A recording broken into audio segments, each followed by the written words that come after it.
오늘의 말씀은 구약성경 민수기 1장 1절로부터 4절의 말씀입니다. 이스라엘 자손이 애굽 땅에서 나온 후 둘째 해 둘째 달 첫째 날에 여호와께서 시내 광야 회막에서 모세에게 말씀하여 이르시되 너희는 이스라엘 자손의 모든 회 중 각 남자의 수를 그들의 종족과 조상의 가문에 따라 그 명수대로 계수할지니 이스라엘 중 20세 이상으로 싸움에 나갈 만한 모든 자를 너와 아론은 그 진영별로 계수하되 각 지파의 각 조상의 가문의 우두머리 한 사람씩을 너희와 함께하게 하라. 아멘. 오늘도 우리 주님께서 우리에게 힘내라 힘내라 응원하시는 그 음성을 듣기 위해 이 자리에 나오신 여러분들을 주님의 이름으로 환영합니다. 제가 그렇게 오래 살았나요? 오래 살지 못했나요? 제가 태어나고 자랐던 어린 시절에 제일 빠른 것을 이야기하라 그러면은 비행기였던 것 같습니다. 그래서 그것도 그나마 제트 비행기가 나오기 시작을 했을 때인가요? 그렇기 때문에 한국에서 날아다니는 대부분의 비행기는 제 기억에는 프로펠러가 달린 그런 비행기였습니다. 그리고 어렸을 때에 제가 들었던 이야기는 미국의 비행기를 타고 오는데 한 번에 미국 본토까지 올 수가 없어서 꼭 하와이에 들려서 한 번을 쉬고 미국까지 왔었다. 그런 세상에 제가 태어나서 자라기 시작을 했는데 불과 얼마 전에는 로켓가 화성을 갔다고 그러고요. 또 거기에서 물이 발견이 됐다는 등 이런 이야기를 합니다. 또 한때는요, 제가 어린 학생들을, 주일학교 학생들을 데리고 과학관이라는 데를 갔었어요. 그래서 여기서 한 5m 정도 떨어진 곳에 이렇게 카메라가 있고 어쩌고 그래서 화상을 보면서 얘기하면서 야, 신기하다 그랬는데 그나마 그때는 유선이었거든요. 그런데 이제는 어떻게 돼요? 전화기를 보면 상대방의 얼굴이 보일 만큼의 화상통화가 가능한 그런 시대에 살고 있습니다.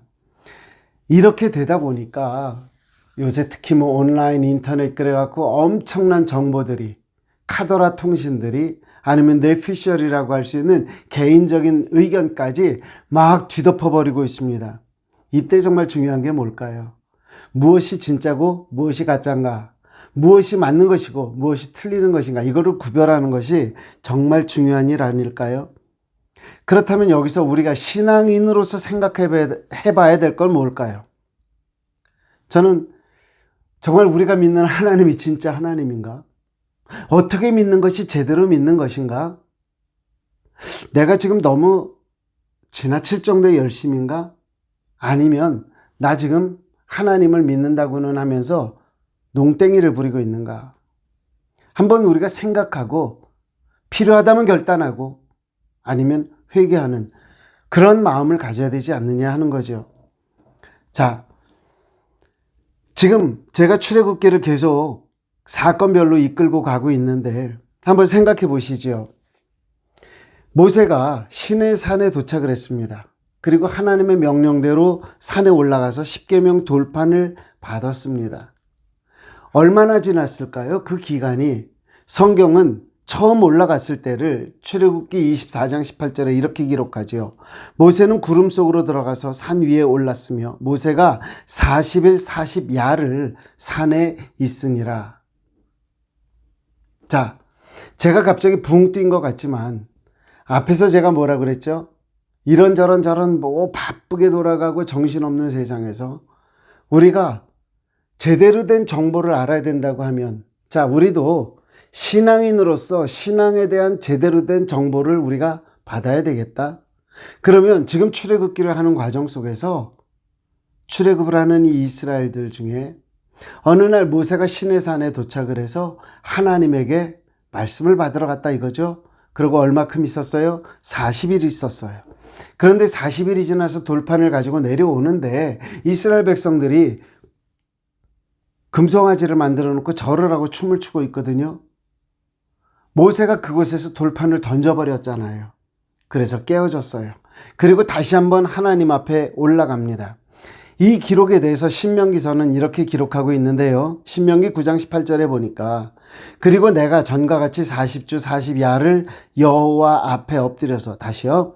내가 전과 같이 40주 40야를 여호와 앞에 엎드려서 떡도 먹지 아니하고 물도 마시지 아니하였으니 이는 너희가 여호와의 목전에 악을 행하여 그를 경노케 하여 크게 죄를 지었음이라.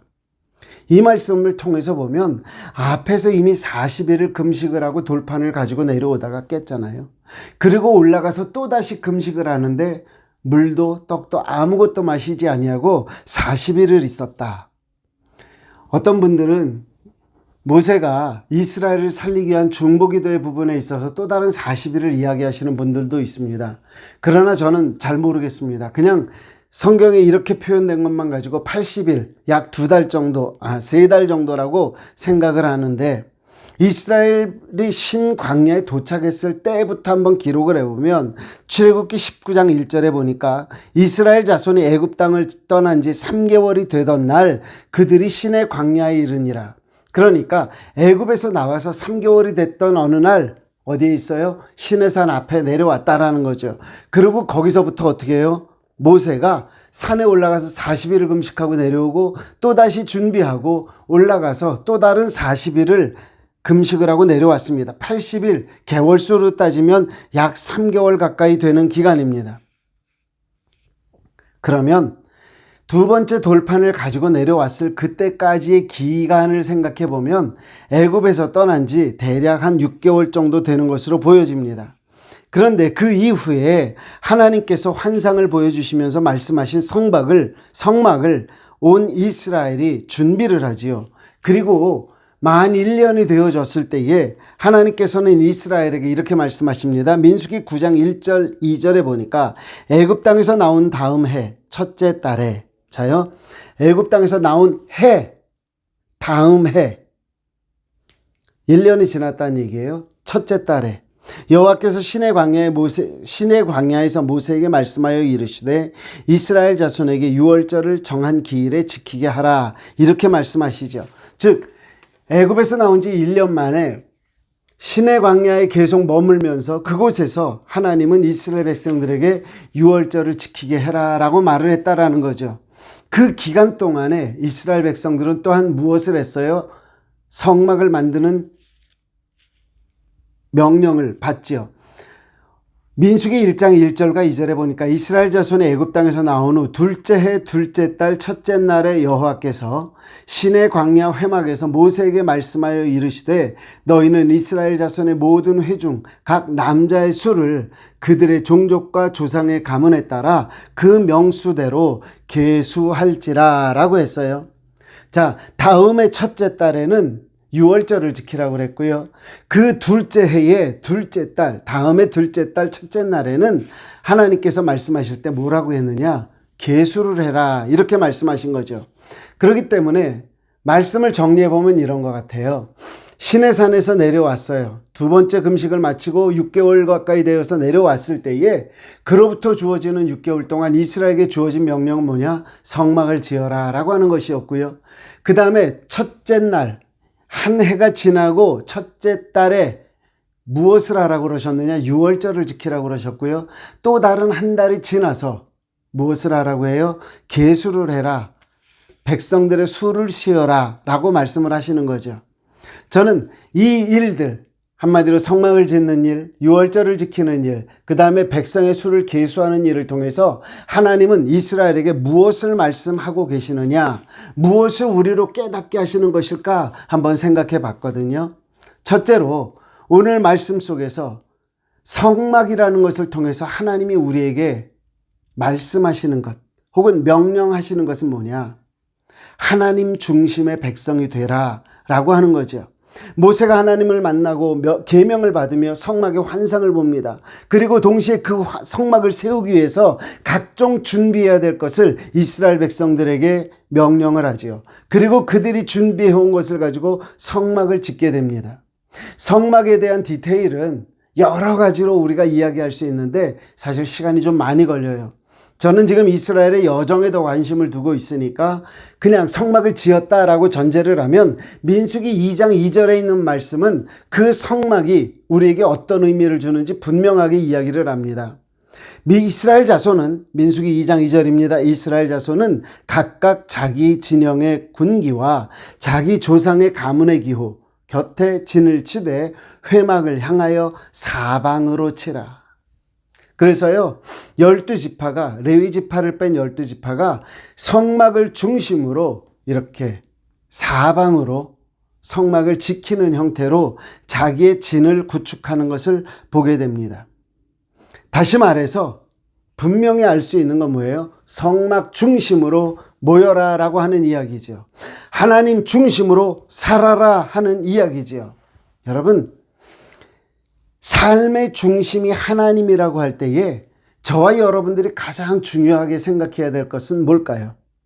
하나님이 십계명 돌판을 모세에게 주셨을 때 또 다른 명령도 함께 주셨습니다. 뭐냐면 출애굽기 25장 16절에 보니까 내가 네게 줄 증거판을 궤 속에 둘지며, 이 궤가 뭐예요? 신명기 10장 5절에 보니까 내가 돌이켜 산에서 내려와서 여호와께서 내게 명령하신 대로 그 판을 내가 만든 궤에 넣었더니 지금까지 있다라고 얘기했는데 그 궤가 뭐냐고요? 법궤를 이야기하는 거죠. 이 법궤가 머물렀었던 곳은 어디입니까? 성소 중에서도 중간을 나눠서 그 안에 지극히 거룩한 것, 홀리 플레이스, 지성소라고 하는 그곳에 놓여져 있었던 것이 뭐라고요? 바로 법궤요. 그 법궤 속에 있었던 건 바로 말씀이었다라고 하는 거죠.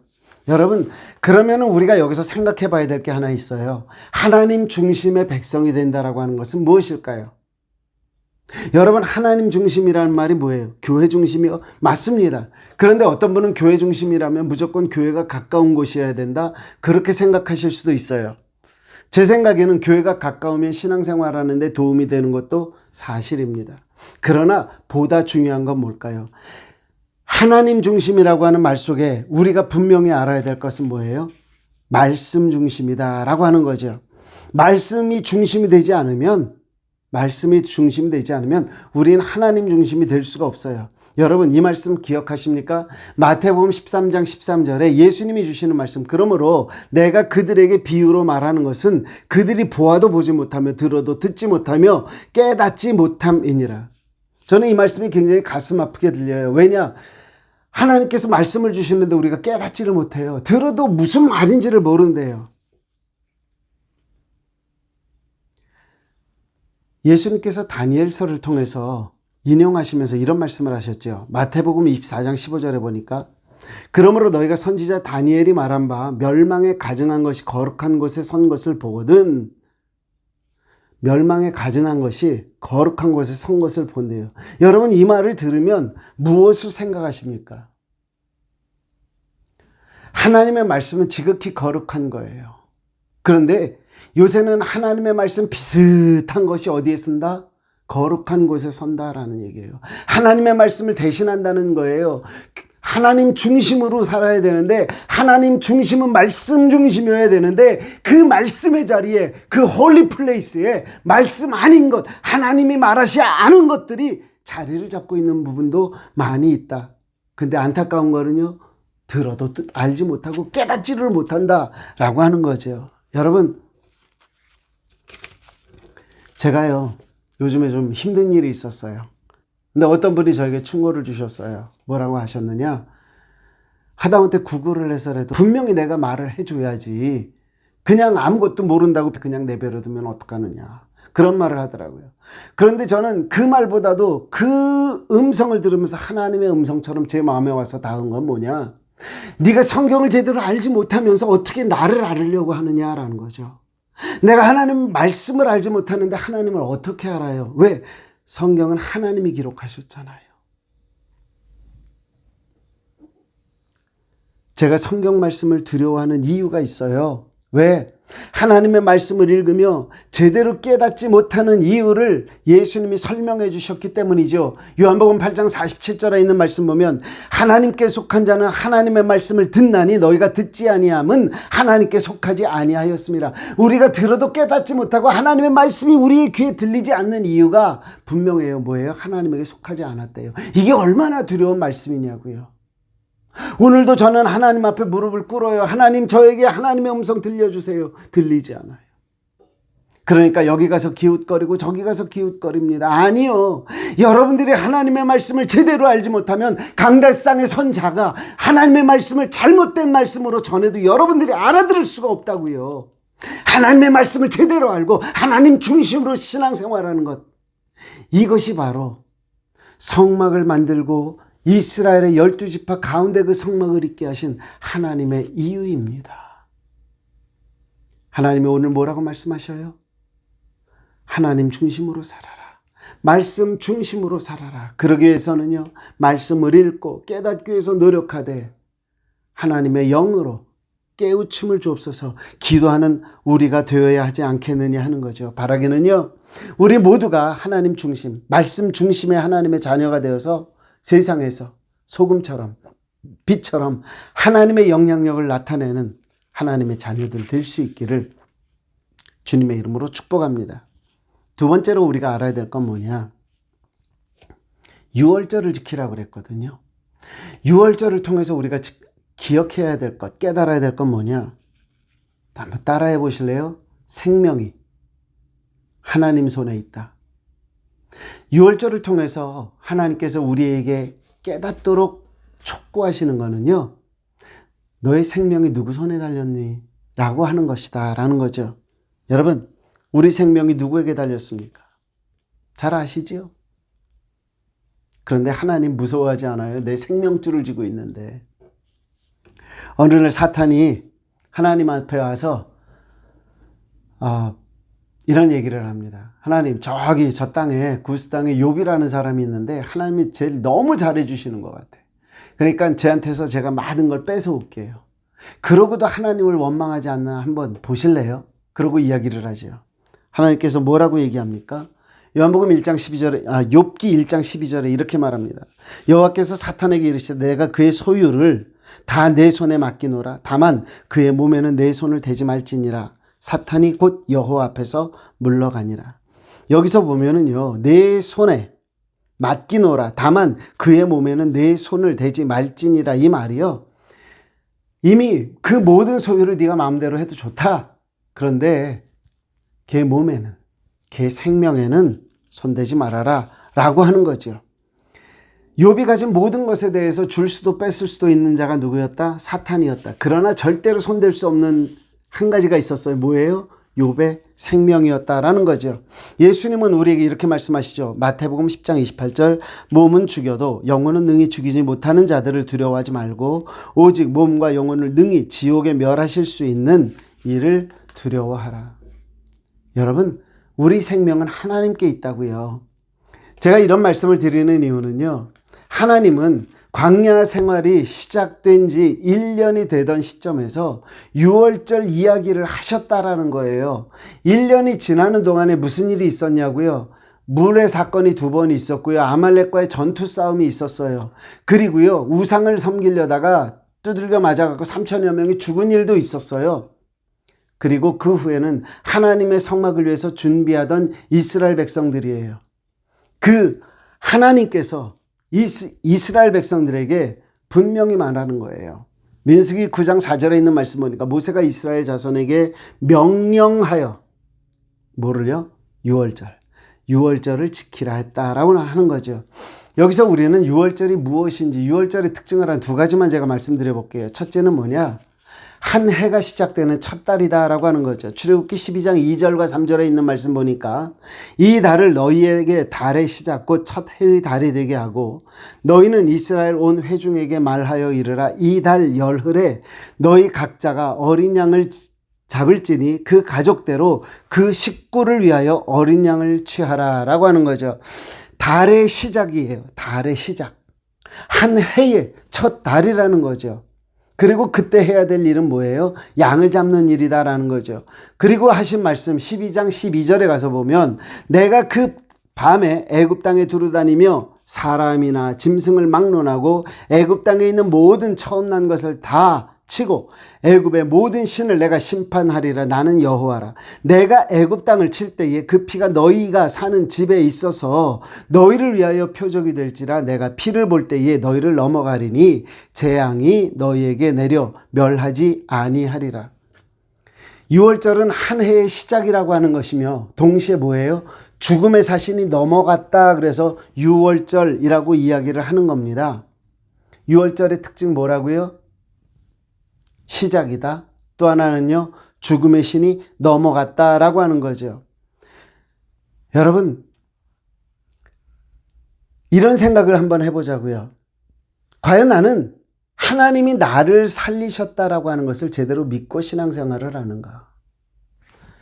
많은 사람들이 그런 질문 앞에서 무슨 질문이냐면 당신 죽으면 천국 갈 수 있냐? 그러면 갈 수 있다고 대답을 해요. 제가 지난번에도 말씀드렸습니다. 과연 하나님도 그렇게 생각하실까? 이거는 우리가 가져야 될 하나의 두려움이라고 저는 생각을 하거든요. 제가 왜 그러는지 말씀드릴게요.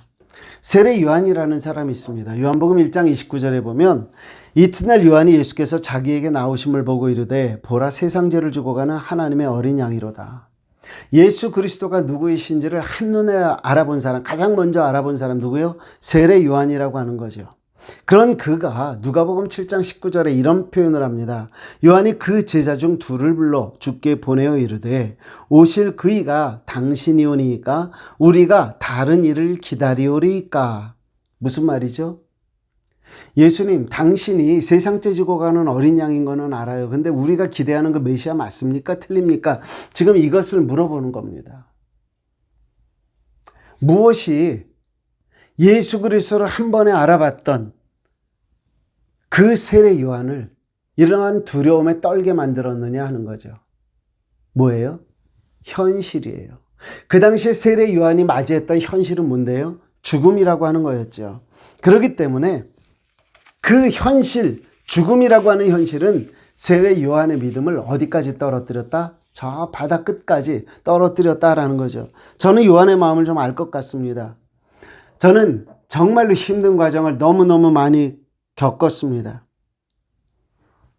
그래서 어쩌면 지금은 교회라고 하는 그곳에 들어가서 하는 사역을 쉬고 있는 건지도 모르겠습니다. 그나마 하나님께서 저를 죽이려고 하지 않으셔서 하나님께서 깨우침을 주셔서 제가 이렇게 말씀을 전하고 있습니다. 하지만 저 역시도 바닥이 처음 밑바닥까지 떨어진 적이 한두 번이 아닙니다. 솔직히 그럴 때마다 저 하나님 원망 많이 했습니다. 하나님 앞에 얼마나 불평을 많이 했는지 모릅니다. 다른 사람과 끊임없이 비교하면서 나는 왜 안 되는데요? 라고 했었던 적도 있었고요. 그러다 결국 손발 다 들고 하나님 그럼 나 쉴래요. 라고 지금처럼 사역을 내려놓게 된 것 맞습니다. 그런데요, 참 재미난 게 있어요. 제가 모든 것을 내려놨는데 그러면서 하나님과 더 가까워지고 있는 것을 느끼는 것은 도대체 뭘까요? 제가 지금 당하고 있는 상황은요, 예전에 저라면 끊임없이 불평하면서 하나님 앞에 삿대질하면서 하나님을 원망해야 될 그런 현실적 상황입니다. 그런데 재미난 건 이 상황에서 기도가 나오고요. 이 상황에서 기대가 되고요. 제가 입으로 불평하기보다는 하나님께서 해주실 거야. 하나님이 하셔야지 돼. 이거는 내가 할 수 있는 일이 아니야. 라고 하는 말이 자연스럽게 나오더라고 하는 거지요. 어느 순간에 제가 말씀을 보면서 준비를 해보는데요. 숨이 턱턱 막히더라고요. 말씀이 깨달아지지가 않는 거예요. 그러던 제가 유튜브라고 하는 걸 통해서 설교를 하게 되면서 어느 날부터 제 숨통이 트이더라고요. 하나님의 말씀이 더 가까워지더라고요. 감사가 생기고요. 찬양이 넘치고요. 은혜가 느껴지더라고요. 경험이 되더라고요. 오라는 교회 없어요. 갈 교회도 없어요. 그럼에도 불구하고 이제는 제가 전할 수가 있다는 거죠. 이것이 얼마나 감사한지 몰라요. 그러면서 깨닫게 되는 게 뭐예요? 내 삶이 누구 손에 달려있다? 하나님 손에 달려있다 라고 하는 거죠. 어느 날 문득 저 자신을 돌아보며 생각했어요. 제가 한때는 노래를 잘했거든요. 근데 언제부턴가 성대결절이 와서 이제는 완전히 할아버지 노래를 하고 있어요. 그리고 오랫동안 앓고 있는 당뇨가 있어서 옛날처럼 빠릿빠릿하게 움직이지는 못하겠더라고요. 그런데 어떤 누구보다 스마트하지도 않고 이제는 점점 늙어가는 노인네가 되어가는 중에도 그거 아세요? 겉사람은 후패하나 속사람은 새로워진다. 하나님의 말씀을 깨달아지는 이 깨달음은 변할 수가 없네요. 여러분, 내 삶이 나를 정말 사랑하는 그 하나님 손에 잡혀 있다. 감사한 거 아닙니까? 이거 은혜고 축복 아닙니까? 이사야서 43장 1절 말씀 기억하시지요? 야곱아, 너를 창조하신 여호와께서 지금 말씀하시느니라. 이스라엘아, 너를 지으신 이가 말씀하시느니라. 너는 두려워하지 말라. 내가 너를 구속하였고 내가 너를 지명하여 불렀나니 너는 내 것이라. 너는 내 것이라 하는 주님께서 우리에게 힘내라고 응원하시는 이야기 이사야서 41장 10절이죠. 두려워 말라. 내가 너와 함께함이라. 놀라지 말라. 나는 내 하나님이 됨이라. 내가 너를 굳세게 하리라. 참으로 너를 도와주리라. 참으로 나의 의로운 오른손으로 너를 붙들리라. 더 넘어가서 13절에 가서 보니까 이렇게 돼 있어요. 이는 나 여호와 너의 하나님이 내 오른손을 붙들고 내게 이르기를 두려워하지 말라. 내가 너를 도우리라 할 것임이니라. 여러분, 하나님은 이스라엘을 애굽에서 인도하셨어요. 뿐만 아니라 오늘 우리의 삶도 인도하셔요. 믿으십니까? 우리를 놔두지 않으셨어요. 그의 손에 꼭 잡으셨어요. 죽음의 신을 넘어갈 수 있도록 해주셨어요. 그러면서 우리에게 말씀하시는 거예요. 기억해라. 내가 너를 살렸고 내가 너를 지키고 내가 너를 다시 한번 살리리라. 제가 마지막으로 드리고 싶은 말씀 하나는, 하나님께서 이스라엘 백성들을 얼마나 되는지 숫자를 세라고 하시잖아요. 이 숫자를 세는 것을 통해서 우리에게 보여주시는 사인이 있어요. 뭐냐? 나는 그리스도의 군사다라고 하는 거죠. 다시요. 계수된 자는 하나님의 군사입니다. 민수기 1장 3절에 있는 말씀, 오늘 본문 말씀인데요. 이스라엘 중 20세 이상으로 싸움에 나갈 만한 모든 자를 너와 아론은 그 진영별로 계수하라라고 말을 합니다. 계수 범위 안에 들어가는 사람은 첫째로 20세 이상, 둘째로 남자, 세 번째로는 뭐죠? 싸움에 나갈 만한 사람이라고 정의했습니다. 그리고 계수한 숫자를 다 합쳐봤더니 레위인을 제외한 숫자가 60만 3,550명이라고 나와 있습니다. 제가 또 이런 거 계산하는 걸 좋아해서 그냥 미국 기준으로 해봤습니다. 미국의 인구 센서스를 통해서 계산을 해봤더니, 그러니까 뭐냐면 비율이죠, 비율. 20세 이상의 사람이 몇 명이나 되고, 군인을 가서 총을 들고 싸울 수 있는, 칼을 들고 싸울 수 있는 사람을 한 60세 이상으로 보고, 그 다음에 남자와 여자의 비율을 보고 그랬거든요. 2010년 기준으로 제가 본 거는 20세 이하, 그 다음에 65세 이상, 그 다음에 남자와 여자의 비율 이렇게 봤어요. 그랬더니 대략 한 150만 명 정도가 되더라고요. 추산이 가능하더라고요. 그런데 어떤 성서학자들은 이것을 계산을 했는데 한 200만 명 된다고 얘기를 하고요. 대략 인구 증가율을 한 2.3% 정도로 계산했을 때에 한 200만 명 정도가 나온다라고 이야기를 합니다. 그런데 뭐 저는 이 몇십만 명, 몇백만 명 이거를 이야기하려고 하는 것이 아니라 이것이 중요한 이유가 뭐냐라는 거죠. 이 숫자가 중요한 게 뭐냐. 창세기 22장 17절에 보면 하나님께서 아브라함에게 주셨던 약속의 말씀이 있죠. 내가 네게 큰 복을 주고 내 씨가 크게 번성하여 하늘의 별과 같고 바다의 모래와 같게 하리니 내 씨가 그 대적의 성문을 차지하리라. 아브라함의 씨가 하늘의 별과 같이 바다의 모래와 같이 많아질 것이다 라고 이야기를 하는 거죠. 그 일을 위해서 이스라엘은 몇 년 동안 애굽에 머무릅니까? 430년 동안 머무릅니다. 그런데 제가 이 이야기는 한번 여러분들에게 말씀드렸어요. 하나님께서 아브라함을 통해서 그의 아들 이삭과 이스마엘이 생겼을 때에 이스마엘을 이삭에게서 떼어내고 이스마엘을 떼어내고 이삭만을 자기의 후손으로 삼습니다. 근데 이삭에게서 누가 나와요? 야곱과 에서가 나온단 말이죠. 그랬을 때에 에서를 떼어내고 야곱에게만 모든 축복을 함으로 이 축복의 계보가 야곱에게로 이어집니다. 야곱에게서 몇 명의 아들이 났어요? 12명의 아들이 났죠. 그 중에 하나인 요셉이 애굽으로 먼저 가서 국무총리가 되면서 야곱의 모든 식졸들이 애굽으로 옮겨가게 되었습니다. 그 옮겨간 숫자가 70명인데 이 70명을 어떻게 표현하고 있느냐? 창세기 46장 26절 이하에 보니까 야곱과 함께 애굽에 들어간 자는 야곱의 며느리들 외에 누구를 뺐어요? 며느리들 빼고 66명이니 이는 다 야곱의 몸에서 태어난 자이며 애굽에서 요셉이 낳은 아들은 2명이니 야곱의 집 사람으로 애굽에 이른 자가 모두 70명이었더라 라고 이야기를 합니다. 그러면 내려간 사람이 70명이라고 할 때에 요셉의 가족까지 다 합쳐서 거기에는 여자가 포함되지 않은 겁니다. 이 숫자를 2.3%의 인구 증가율로 만들었더니 약 200만 명 정도가 된다라고 하는 거죠. 여기서 제가 여러분과 함께 보기를 원하는 것은요. 하나님이 백성들을 계수하라고 할 때에 20세 이상의 싸움에 나갈 만한 모든 자라고만 이야기를 했습니다.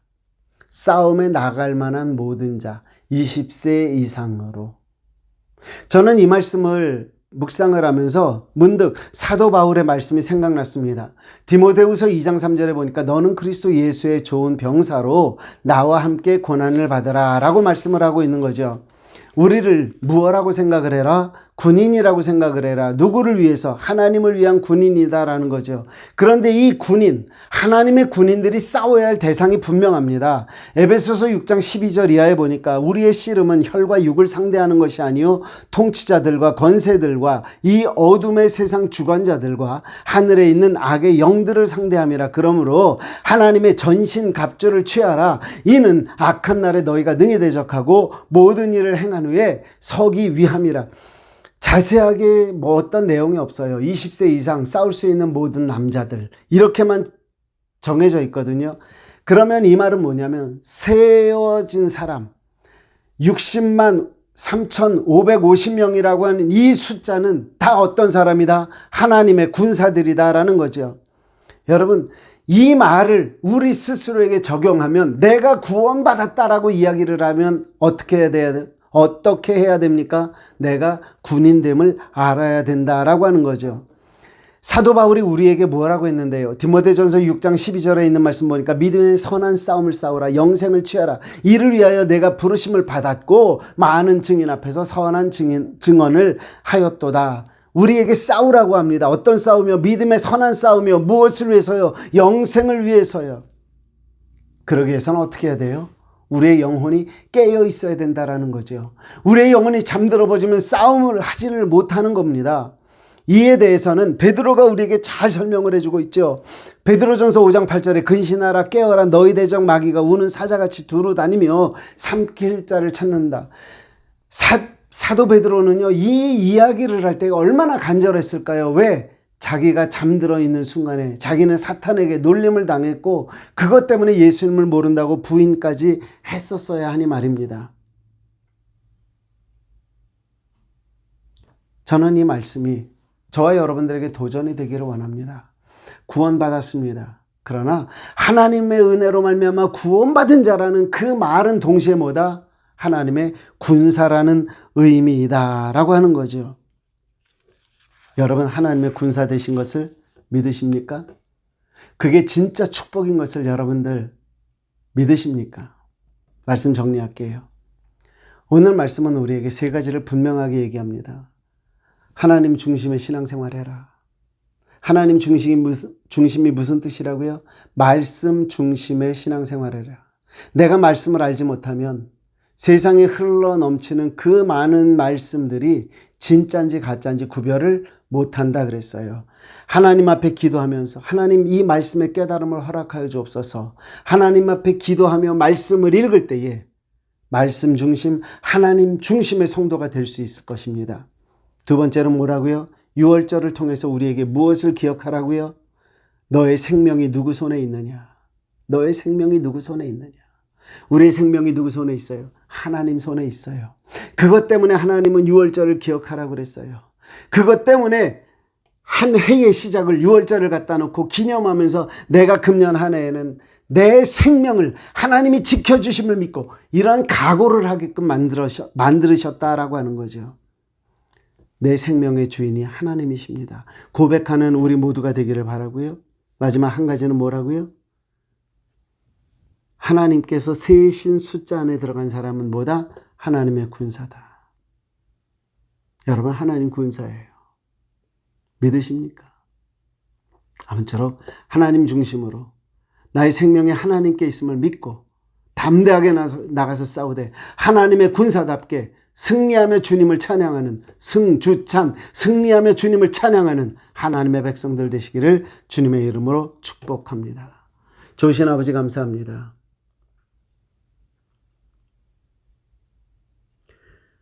우리가 하나님을 믿는다고 하면서 과연 하나님 중심으로, 말씀 중심으로 신앙생활을 했는지 돌아보게 하시니 감사합니다. 내가 하나님을 믿는다고 하면서 내 생명의 주관자가 되시는 분이 하나님임을 다시 한번 기억하고 되새기게 하시니 감사합니다. 세상에서 물 흐르듯이 밋밋하게 살아가는 나에게 너는 나의 군사란다 라고 우리를 깨우시며 각성케 하시는 그 하나님의 음성을 들을 수 있게 해주심에 감사드립니다. 바라기는 아버지 하나님, 말씀으로 무장하고 생명이 하나님의 손에 있음을 기억하고 담대하게 악한 것들과 싸워 이기는 우리 모두가 되어서 승리하신 주님을 찬양합니다. 승주찬 외치는 우리가 될 수 있도록 도와주시옵소서. 감사합니다. 예수님의 이름으로 기도드립니다. 아멘. 이번 한 주간도 승리하신 주님을 찬양하며 승주찬 외치는 하나님의 자녀들 되시기를 주님의 이름으로 축복합니다.